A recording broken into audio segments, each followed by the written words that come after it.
April 8, 1943, 27,000 feet above Caen, France. The Luftwaffe still ruled the skies of Europe. Their aces, veterans of years of war, laughed at the rumors of a new American fighter, a machine so large and clumsy they called it the flying milk jug. To the German pilots, the idea of such a heavyweight surviving a dogfight was a joke. They had earned that confidence. In 1943, German fighter pilots were the undisputed masters of aerial combat. Many had survived since the Battle of Britain, veterans of hundreds of sorties. When they heard that the Americans were sending a new fighter, the Republic P-47 Thunderbolt, they laughed. It was too heavy, too slow, too high altitude for real combat. It's not a fighter, one German ace reportedly sneered. It's a flying tank. Across the Channel, in England, a new generation of American pilots prepared for their first taste of war. They called their machine the Jug. Built by Republic Aviation, the P-47 was one of the largest single-engine fighters ever created. Weighing nearly 5 tons when loaded, it was powered by a roaring Pratt & Whitney R2800 engine, a mechanical beast producing over 2,000 horsepower. It didn't turn sharply like a Spitfire. It didn't climb as quickly as a Messerschmitt. But it could dive faster than anything in the sky. And beneath its wings waited 8.50 caliber Browning machine guns, capable of shredding steel, tearing through bombers, and turning enemy aircraft into fireballs. Their first mission came on April 8, 1943. 12 Thunderbolts of the 4th Fighter Group, mostly former Eagle Squadron pilots, were ordered to escort B-17 bombers over France. It was meant to be a test flight. But waiting for them, high above the French town of Caen, were the Hunters, Luftwaffe aces of Jägerschwader 26, led by men who had seen everything the war could offer. Until that morning. The Germans spotted them first. Bandits. 12 o'clock high. The radio crackled. Engines screamed. The sky erupted. The Luftwaffe pilots were confident. They expected another easy kill, slow American planes too heavy to maneuver. But then, they met the Jug. Each Thunderbolt unleashed a storm of lead 8.50 caliber Brownings spitting more than 100 rounds per second. The sound was thunder itself. A German pilot tried to roll away, too late. The rounds tore through his wing, and his aircraft disintegrated in midair. Others tried to climb above the Jugs, but the Americans dove, screaming downward at nearly 500 miles per hour. At those speeds, no German plane could follow. Within minutes, the hunters became the hunted. German pilots, stunned by the Thunderbolt's raw power and diving speed, broke formation and fled. One ace later admitted, "We thought it was a bomber. Then it rolled, turned, and shot 3 of us down in seconds. It was like being hit by lightning." The laughter was gone. The flying milk jug had earned a new name, Thunderbolt. The P-47s returned battered but alive. They had survived their first encounter and proven that the sky was no longer a one-sided battlefield. In the debriefing rooms, the mood had changed. What began as skepticism had turned to pride. The Thunderbolt could take hits, dive like a stone, and come home when other planes wouldn't. A new chapter in the air war had begun. The word spread quickly. By April's end, the Luftwaffe no longer laughed. The P-47 Thunderbolt had shown what it could do: survive, strike, and return. German radio intercepts began reporting an aircraft built like armor. One pilot called it a monster that refused to die. But inside the American squadrons, pilots were still learning.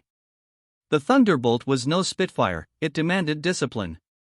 It needed altitude, patience, and faith in its strength. The Thunderbolt's story wasn't just written in the skies.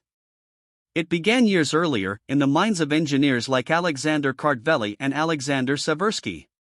Kartveli dreamed of a fighter that could carry the biggest engine available, the 18-cylinder Pratt & Whitney R2800, and wrap it in armor thick enough to bring a pilot home through hellfire. Critics said it would never fly. Kartveli smiled and said, "Then we'll build one that will." When it finally took to the air, the P-47 proved him right. The Thunderbolt's true advantage wasn't in turns or climbs. It was in the dive. At over 500 miles per hour, it became a falling anvil, unstoppable, nearly indestructible. German pilots chasing it downward often lost control or saw their wings shear off. P-47s learned to fight on their own terms. Climb high. Hit hard. Dive away. Return home. It wasn't elegant, but it worked. By summer 1943, the war in the air had changed. The U.S. 8th Air Force launched deep raids into occupied Europe, and the Thunderbolt was their guardian angel. With drop tanks extending its range, the P-47 could now escort bombers deeper into enemy territory. It became the shield that the flying fortresses had been waiting for. And when the Germans rose to meet them, they met walls of lead. One engagement became legend. Captain Walker Bud Mahurin of the 56th Fighter Group dove through a swarm of Messerschmitts, firing short bursts that sent one spinning into flames. When another latched onto his tail, Mahurin chopped the throttle, the 109 overshot, and his 8 Brownings turned it into wreckage. That day, the Germans stopped calling it the milk jug. They began calling it the butcher. By late 1943, German intelligence officers noticed a shift. Fewer American bombers were being shot down. More German pilots were not coming home. Reports described the new American fighter as thick-skinned and impossible to outdive. One commander wrote bitterly, "Our 190s cannot escape it below the clouds.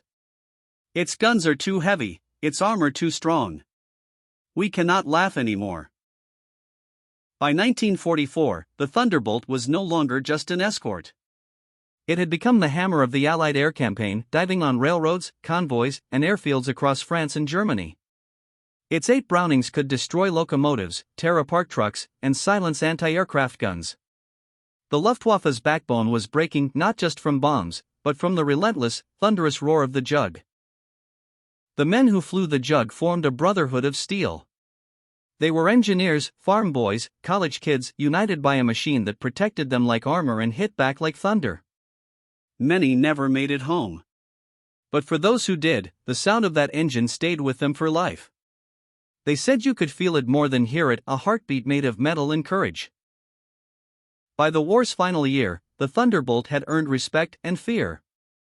The same German pilots who once laughed at it now avoided combat when they saw its thick wings glinting in the sun.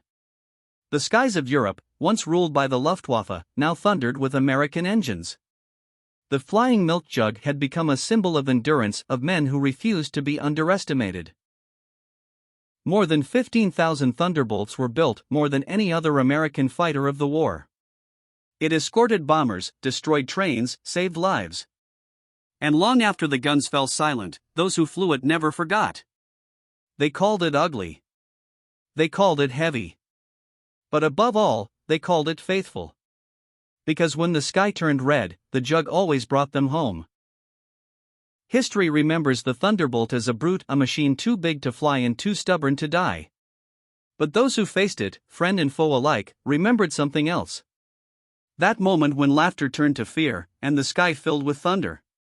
Because on April 8, 1943, high above France, the world learned what happens when you underestimate American steel.